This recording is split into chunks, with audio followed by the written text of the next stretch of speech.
Welcome to yet another episode of He Says, She Says, where we talk about life stuff, the Zoom edition, okay?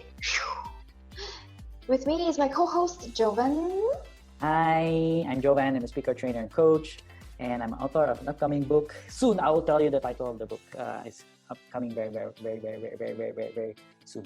And I have another podcast called The Possibility Show. And my wonderful partner is Denise, your boring employee. She has an alter ego who is hosting this show called The Denise Wong. You can find her on Facebook. Yay! The Instagram not up yet, that's fine. Or rather, there's no post on Instagram yet, that's fine. Okay, so anyway, topic of the day!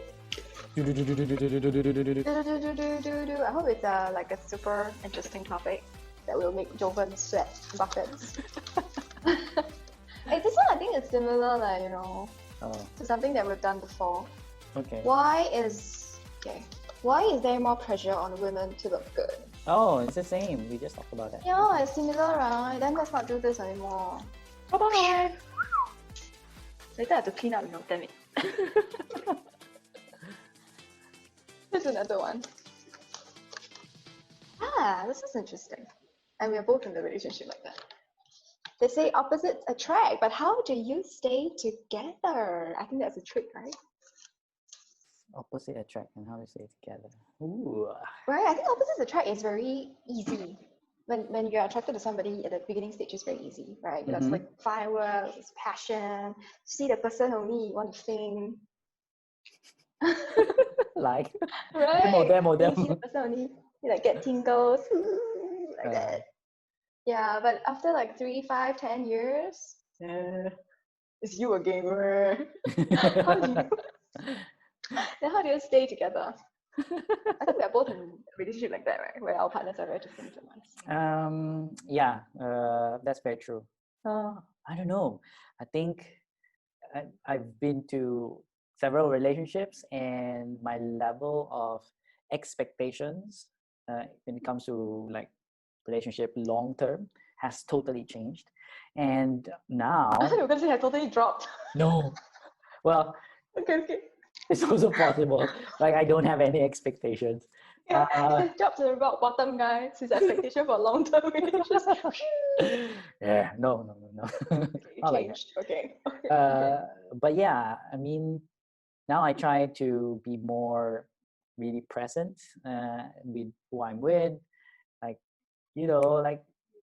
before I was in this relationship and I thought I was really in communication. I had a very good relationship, but when it ended, it really shocked me that it was still the level of communication wasn't still there. So, of course, I've learned from that, and I've developed myself as well. That's why personal development is cool. And so now I try to like be present to my partner, and even though we are very different, we have a lot of similarities as well. How about you, partner? Wait, we're not done with you yet. So would you say that the similarities are what keeps you together, or it's the level of communication? Both. And that's the beauty of learning about each other, is that you can basically find out like more secrets about that person. You sound like a scary partner to have. No, wait, okay, there's something else that caught my attention just now. Sure. The thing is, you said that when your previous relationship ended, you were shocked because maybe the girl suddenly told you everything that was going on her mind that you didn't know. In a way, kind of like that. I think specifically it was that she had things going in her mind that she didn't say or tell me in the end. So I was like, I thought we had this kind of like open communication, and then it's like, wow, shocking. Yeah, but I mean, I guess what I learned as well, I'm also kind of like partly responsible for that. We're all responsible for how we end up and who we end up with. Yes. Yeah. So over to you, Denise. I don't know, because well, now your has no context. Okay, maybe I better boring Okay. employee, so I have a lot more time to think about this kind of things. Okay. Sure. Context, for a little bit of context. I am actually my husband and I were very different. So I am like super talkative, as you can already tell by now. Very drama, a lot of things going on with me. Um, and do first, think later kind of person. My husband is exactly the opposite. He is very, very quiet. He only says what's necessary, really. So when he's talking to him, sometimes it's like a PowerPoint. And he is the think first, plan, gather resources, ask everybody else, plan again, gather more resources, and then do kind of person. So that's how we're very different. And I would say that so we're really very different. So you can guess by now that the way we approach things or things that we want to get done are also very different. But I realized what kept us together is like what Jovan has mentioned is I have to look here and pretend that he's here. This is Jovan. That communication is key, really. Open communication. There is a saying that we both, Jovan and I probably both know, and some of our friends also watching this will know. It's called speak the truth with compassion. You can say the truth, but you need to have compassion behind it.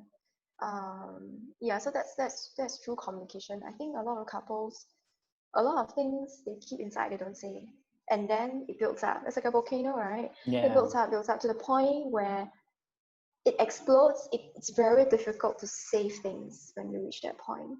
So when it's a small thing, you talk about it, it's very easy to solve it because of something small. Then there's not so much resentment, anger, and hurt that is attached to that thing. Whereas if you let it build up, the amount of resentment and anger and hurt that you feel probably is a lot. When it comes out, it's going to drown your partner like the lava that's rolling down the volcano. Okay, so the communication is one. The second one is I realized for Wen Kai the way we do things are very different, but our intentions, our value system, and our intention and our goals are the same. So we have come to the point where we realize that we both want to get to the same point B. But it's just that the way we go about is different. That's all. Yeah. So that really helps us to kind of realign things. But of course, there are still arguments and things like that. For sure. So But that's a very good distinction on the intention. Like if you both have the same intention, then it's good. You just need to fine tune, like, oh, this is actually how I want to do that. This is how I want to do that. Okay, cool. Then it's clear for each and everyone, and so there's no understanding. I think in life a lot of it's about intention. If you are very clear about your intention, then it's very hard to get lost. You don't get lost so much on the way. I think a lot of it will be like, especially if, like my experience, the total change in lifestyle when I became an entrepreneur, how I lived my life, how I viewed stuff was totally transformed compared to someone, or like when I was still an employee as well. And so someone who is an employee would view things differently, would value different things like security and all these things. But if we were able to talk about what is the intention of me being an entrepreneur, which is to also, have that kind of lifestyle, financial stability. Of course, there's higher risk in order to do that, but there's higher rewards as well. When I think my partner could have heard that and maybe aligned with that, then it would have been a different kind of conversation. That's true. Yeah, that's a very good point. I agree. Cool. Anyway, that's what I feel lah. Because anyway, I married him already. There's no, I can't run away. It's too late already, Denise. It's too late. Gotta just make it work, man. Oh yeah. And for those people who think that love is all just butterflies and fireworks, it is wrong. Okay, for long-term relationships, you need to put serious work into it. You need to put serious effort into it, and that's what keeps it going. I like this this, how to say, this tool, metaphor, or distinction, that love is a choice. Yes, and love is a choice. Yeah, and it can be a choice in every moment, that you always choose your partner, or in every day you choose your partner, every moment you choose your partner again and again. And so yeah, that's I It's like think the that's 50 first dates, right? that's very powerful. I'm not sure it is it? I don't know. I No, watched no, it. the 50 first dates. I think that one is when the guy lost his memory, so he keeps falling in love with the. No, no, no. The girl lost her memory, so the guy had to keep wooing her day after day after day. Oh yeah. Adam Sandler So that's like and a Drew physical Barrymore. manifestation of what you're Oh, I saying, love that. I love that. right? I I love that guess. movie. I love that movie. Yeah. Yeah, that's the same thing, right? But it's just Mm. that it's a physical manifestation. There's something else that I learned also, which is besides love is a choice. There's something else that I don't know where I read it from somewhere. It's called a love bank. So whenever you do something, yeah. So whenever you do something nice for your partner does something nice for you, or you share a good memory together, it's like a deposit into your love bank. Mm. So the more pleasant the experience, the more memorable, the more fun you had, the more love you feel at that moment, the bigger the deposit into your love bank. And whenever you disagree, whenever you're in an argument, it's a withdrawal from your love bank. So the trick is to make sure that you put in deposits very, very often and not just keep on withdrawing. Yeah. Yeah. And Cool, right? yeah, that's cool. Suddenly Yeah. our show becomes so deep. Yeah. Love. Yeah. Loves make us deep. Okay, Yeah, cool. smart people also okay. Yeah. I mean, for Jovan, it's quite obvious. I mean, he's a coach and all that. But I also smart, okay? You are. Sometimes. You are. Cool. Okay, right. I think that's it. For those of you guys who are also in such different relationships, comment below and tell us really, did you guys survive that differences, or did you guys not? And if you have, why did you survive it? What was your tips and tricks and secrets? Tell us, we want to know. All right. And that's it. Cool. Okay, thanks. Bye.